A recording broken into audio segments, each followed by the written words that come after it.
It's 5 p.m. across India. I am Tanvi Taneja. Live from New Delhi, you're watching DD India Global. We'll bring you all the day's big stories from across India and the world. With me today from London is my colleague, Ollie Barrett. Ollie, good to have you with us. Good afternoon, Tanvi. It's 11:30 here in the UK, 12:30 p.m. across Central Europe. Coming up in the next 30 minutes, a shooting in Jerusalem, what India expects at COP28, and who's calling the US two-faced. First, the headlines. COP28 Summit opens in Dubai with hopes for early deal on climate damage fund. India says it expects a clear roadmap on climate financing.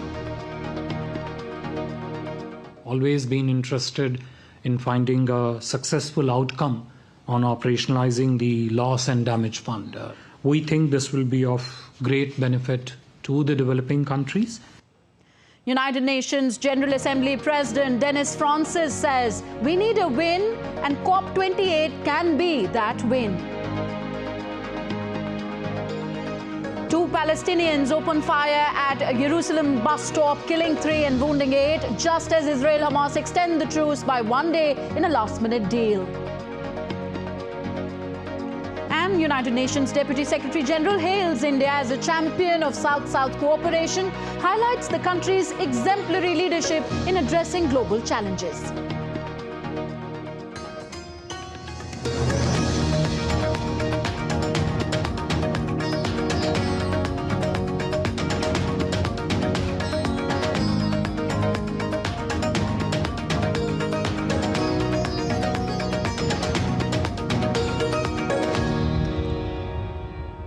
So first news from Asia, the 28th session of the Conference of Parties, COP28, has officially opened in Dubai. The COP27 President, Sameh Shoukry, handed over the gavel to COP28 President Sultan Al Jaber.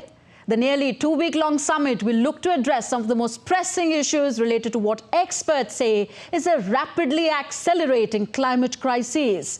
The talks will also center on a loss and damage fund established last year, which would channel financing to vulnerable countries. The COP28 president stressed that this summit must send an important message to the world to tackle climate change. I ask you to start this COP with a different mindset. I ask you to adopt a different way of thinking. And I ask you to be flexible. We must ensure that this COP delivers the most ambitious global stocktake possible. So let's work efficiently. Let's agree on the agenda and move to text quickly. We have no time to waste. The President of the United Nations General Assembly, Dennis Francis, highlighted the urgency of funding arrangements to combat climate crises before leaving for the COP28 Summit in Dubai. Take with me to the COP include the need to support the COP28 presidency's bid to triple renewable energy capacity. This is the only sure way to reduce our reliance on fossil fuels and keep 1.5 degrees alive.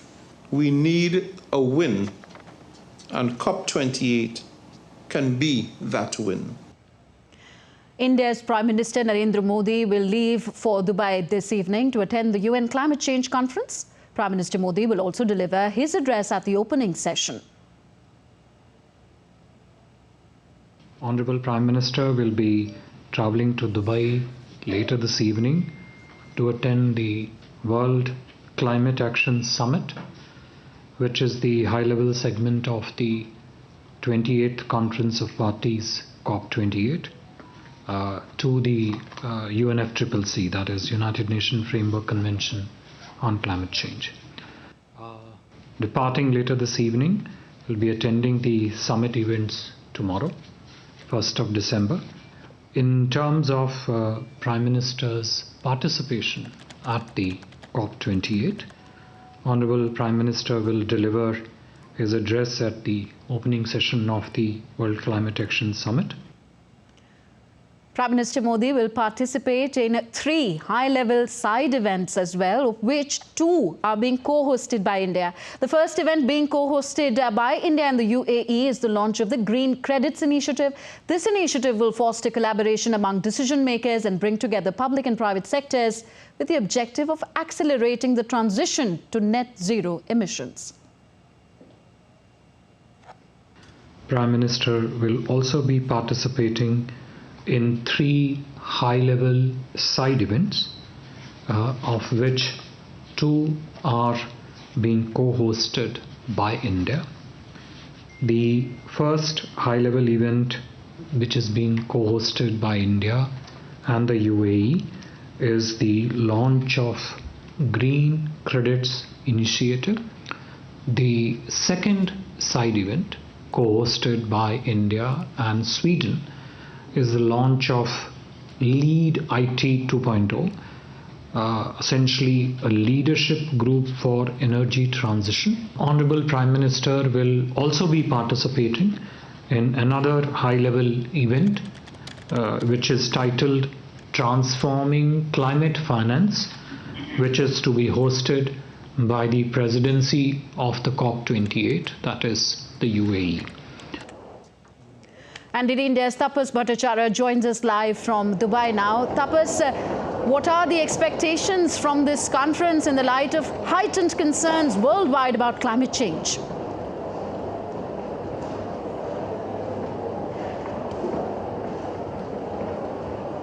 Absolutely, Dharmi. Without an doubt, this is probably going to be one of the major concerns, the conference of parties in Dubai, where we expected to be a heated discussion to take place with the North and South divide to come right in this particular discussion, in this debate.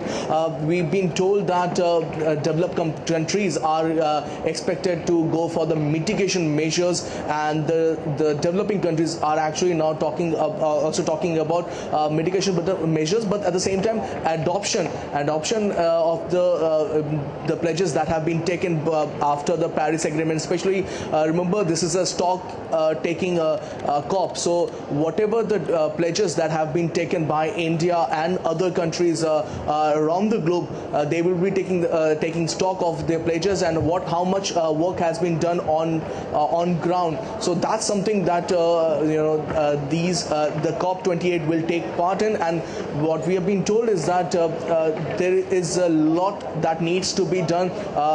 Not a single country that can say that they have adhered to their pledge and their NDC target, that's the nationally determined contribution targets that they have pledged to fulfill. So in that sense, India will again be the voice of the global south, where they will again look for the climate finance. They will also look at the transfer of technology, and also, as I mentioned, the fact that critical technology play a pivotal role in the transformation to a renewable energy, and that's something that India has been talking quite closely. So that those points will be discussed in threadbare, and we expect quite a heated discussion to take place in days to come.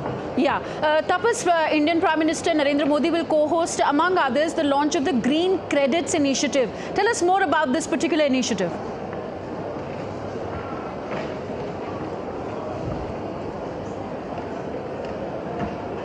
Right, so this is in line with the Prime Minister Narendra Modi's vision of a lifestyle for going ahead, and that's something changing in lifestyle, sustainable development. That's something that Prime Minister has been talking about. In fact, if you take a close look at the budgetary allocation, you realize that it has increased manifold. In fact, it is over 3,700 crore to take into consideration the differences, the problems that one faces. So those are certain things that Prime Minister have been working in India, and they want to take this initiative forward in COP28, and we expect that it will be almost equivalent to what the carbon credit system is. And so whatever you do something, and then you understand the work that has been done on the ground zero, and you get a bit of a carbon credit or a green credit in this case in lieu of stop that. So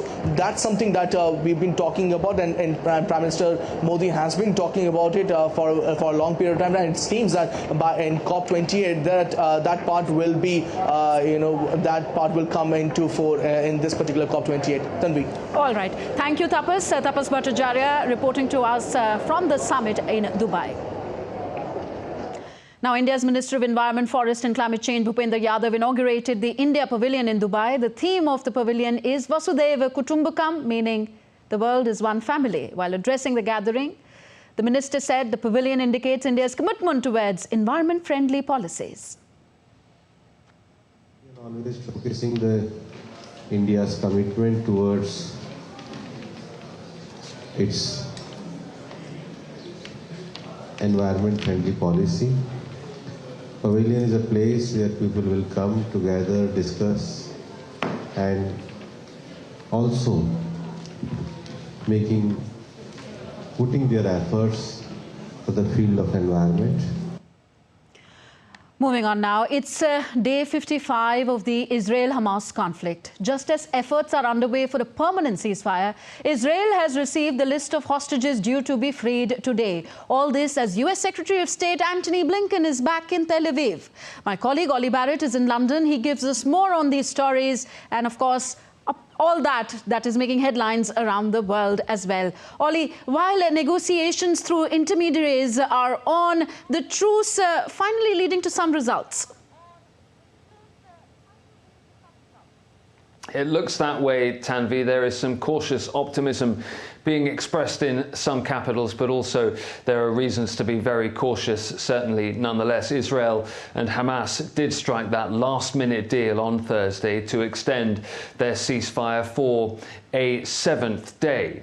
The Israeli army said that the truce will continue as mediators seek to secure the release of more hostages held by Hamas in exchange for prisoners in Israel. Washington says that it hopes that the truce could be extended further to free more hostages and allow aid to reach Gaza. Well, DD India's Sarah Coates joins me live now from Tel Aviv. And Sarah, Washington, as I say, hoping that that truce will be extended beyond today. What are the chances of that? Hello there, Ollie. Well, look, it certainly is a very tense time here in the region. We know that there's a lot of international pressure on both parties. I'm talking here about Israel and, of course, excuse me, Hamas to extend this fragile ceasefire. As you mentioned, 24 hours. That was all that was announced on this latest one, meaning it will run out in less than 20 hours' time. Now, US Secretary of State Antony Blinken, he is here in the region. We know that right now he's in Jerusalem, and one of his main goals for this third trip to the region since all of this began 8 weeks ago is to push for a more durable ceasefire and, of course, to get more aid into the Gaza Strip. Now, Blinken just had a meeting a little while ago with President Isaac Herzog. He highlighted the constructive outcomes of this temporary truce. As I said, he's now meeting with the Prime Minister, also the War Cabinet. But as I also said, time is ticking away, and there's a lot of diplomacy at work right now behind the scenes to try and firm up another truce. Ollie. And Sarah, as that diplomacy continues, at least 3 people killed, several more injured in a shooting attack in Jerusalem. What's the latest you can tell us on that? Well, look, just in the last minute or so, Hamas has posted on social media claiming that it was responsible for this attack. It happened around 5 hours ago at one of the entry points to Jerusalem. Now, Israel's Shin Bet security service has come out to say that the 2 men who were seen getting out of a car, gunning down civilians who were waiting for a bus, they are Hamas members. They were from East Jerusalem, brothers in their 30s, and had previously been jailed for terror activities. Now, as you said, 3 people are dead, many more are wounded. And right now, the Israeli military is raiding that area in East Jerusalem, apparently has already arrested a number of these 2 brothers' family members. So certainly a very tense time there. A lot of police on the ground looking for any possible other perpetrators or people who may be connected. Ollie. Sarah Coates for DD India in Tel Aviv, thank you. Well, the Israeli National Security Minister Itamar Ben-Gvir has visited the site of that incident and says it proves why Israel must continue to fight Hamas.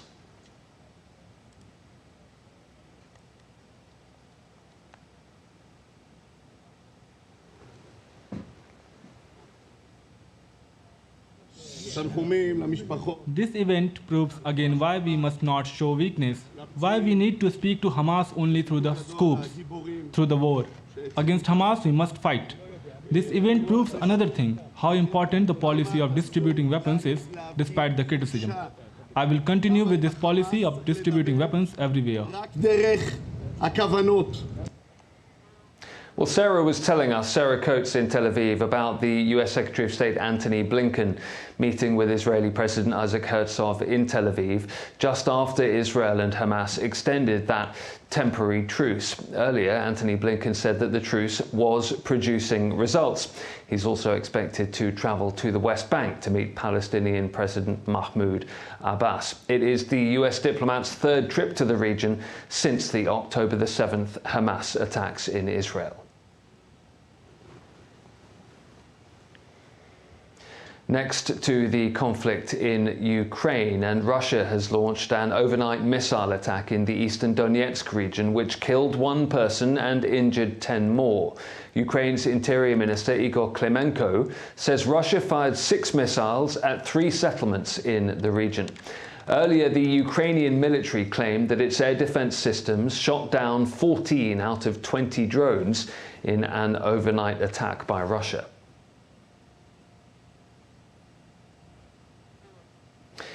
Calling the United States double-faced, North Korea says it will never hold negotiations over its sovereignty with Washington, D.C. Senior official Kim Yo-jong, sister of North Korean leader Kim Jong-un, says Washington is offering to hold talks while ramping up military activities in the region.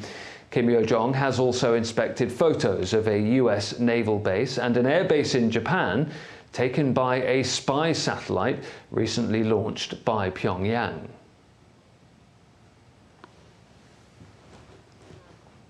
Japan's asked the US military to ground its V-22 Osprey aircrafts after one crashed into the sea in western Japan, killing at least 1 person on board. The US Air Force, which was operating the hybrid aircraft, says the cause of the accident remains unknown. Japan's Ground Self-Defense Force, which also operates Ospreys, will suspend the aircraft until further notice. Taiwan's health ministry is urging vulnerable Taiwanese not to visit the mainland of China as outbreaks of respiratory illness affect Beijing as well as the north of the country. DD India's Andrew Wood reports from Hong Kong. Well, relations between Taiwan and the mainland of China, the People's Republic of China, are not great this year. The mainland has been sending a lot more warplanes and naval vessels into sea lanes and territorial waters that Taiwan claims as its own, and also to airspace as well. And the advice from Taiwan to its citizens about not visiting the mainland because of this outbreak is not going to help, I think. It's not everybody. It's not the Taiwanese government is not saying to everybody in Taiwan don't visit, just people who are very young, very old, or whose immune system is compromised in some way. I think clearly China's health system is being stressed and strained a lot by these outbreaks. There are 2 main parts, an increase in pneumonia amongst young children and an increase in flu as well amongst adults. And we seem to be a little way away yet from these outbreaks peaking. In the meantime, there's criticism of Taiwan's measures or advice. Some doctors have said, look, this is not the way that you prevent respiratory illnesses spreading around the world, and suggesting or hinting that Taiwan might be acting more for political reasons than for health reasons in saying these things. In Hong Kong, I'm Andrew Wood, reporting for DD India. Meanwhile, move over China.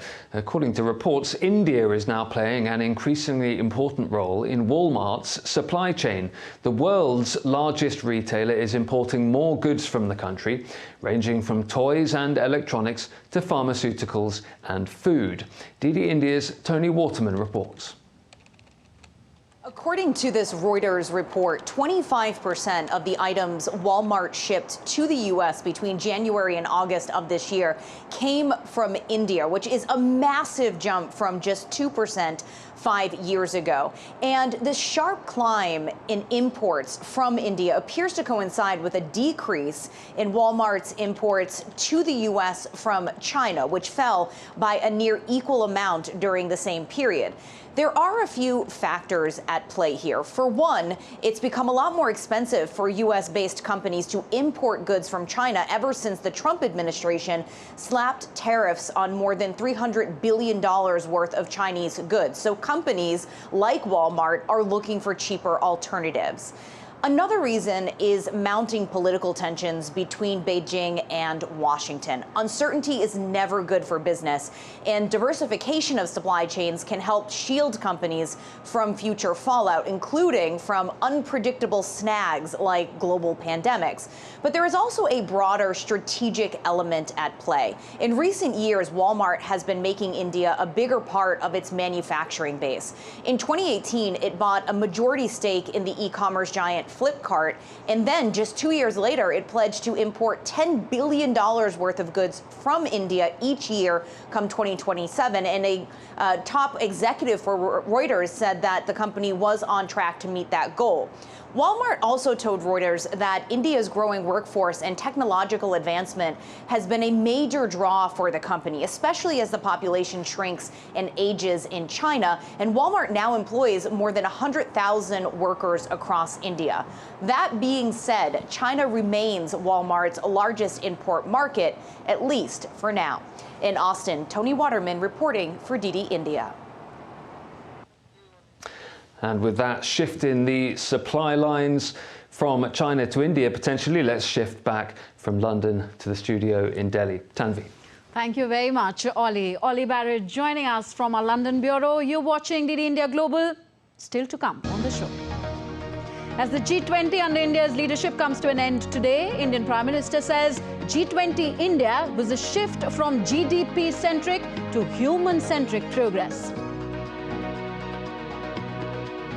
And lights show unite the most beautiful parks and gardens in Italy ahead of Christmas.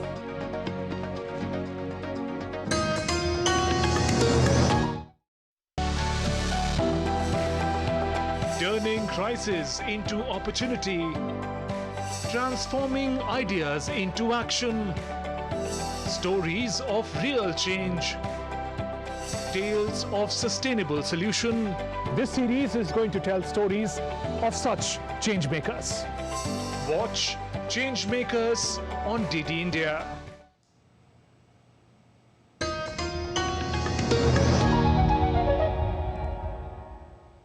Welcome back. You're watching DD India Global. I am Tanvi Taneja. United Nations Deputy Secretary General Amina Mohammed has hailed India as a champion of the South-South cooperation. She said that India has brought to life the philosophy of Vasudhaiva Kutumbakam, that is, the world is one interconnected family. The India UN Development Partnership Fund exemplifies this global commitment. India has long been a champion of South-South cooperation and the global pursuit of the SDGs, bringing to life its philosophy of Vasudhaiva Kutumbakam, the world as one interconnected family. South-South cooperation not only distinguishes the India UN Partnership Fund, but it also demonstrates the remarkable achievements that countries and the UN can accomplish when working together with developing nations across multiple SDGs. So as official presidency of the G20 under India's leadership comes to an end today, India's Prime Minister Narendra Modi in an editorial wrote that this moment is to reflect, recommit and rejuvenate the spirit of Vasudhaiva Kutumbakam, that is one earth, one family, one future. He further asserted that India during its presidency sought to offer the world An alternative to status quo, a shift from a GDP-centric to human-centric progress. India aimed to remind the world of what unites us rather than what divides us. The Indian Prime Minister also said that after a year of India's presidency, G20 is today more inclusive, ambitious and action-oriented. PM Modi also lauded the first of its kind Voice of the Global South Summit, convened by India in 2 editions, that heralded a new dawn of multilateralism. India's Foreign Secretary has highlighted India's commitment to help the Global South in combating climate challenges. Our approach to climate action is also reflected in our principled positions in the international negotiations and our global efforts to help the rest of Global South in combating this serious challenge of climate change, as also its impact on the development framework of the developing countries. And next we take a look at other stories making news around the world. Catalan riot police came under attack when they went to evict squatters from 2 adjacent buildings in north of Barcelona on Thursday. The residents threw missiles at the police team, advancing under the protection of a steel cage. The eviction drive followed a local court's favourable ruling for Spain's Sarah Bank, which owns the properties. 13 people died in a fire at a hostel in Kazakhstan's biggest city, Almaty, on Thursday. The fire broke out early in the morning in a 3-story building whose ground and basement levels were occupied by 72 hostel guests.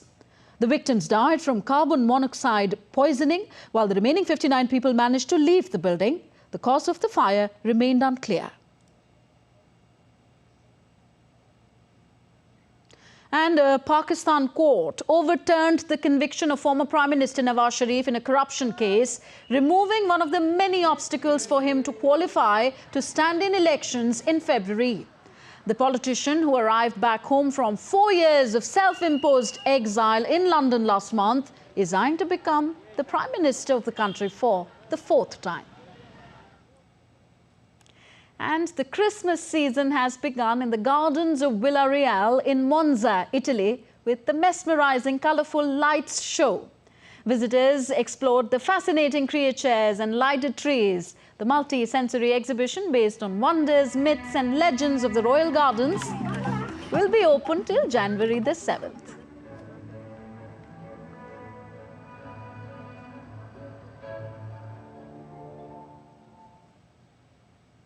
That's all in this edition of DD India Global. Join us for another edition of the show at 7:30 p.m. IST. Do let us know your thoughts on the news of the day. Connect with us on Facebook, X and Instagram at DD India Live. You can also find us online at ddindia.co.in.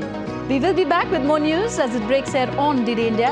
I'm Tanvi Taneja from my entire team in New Delhi. Thank you for watching. Namaskar.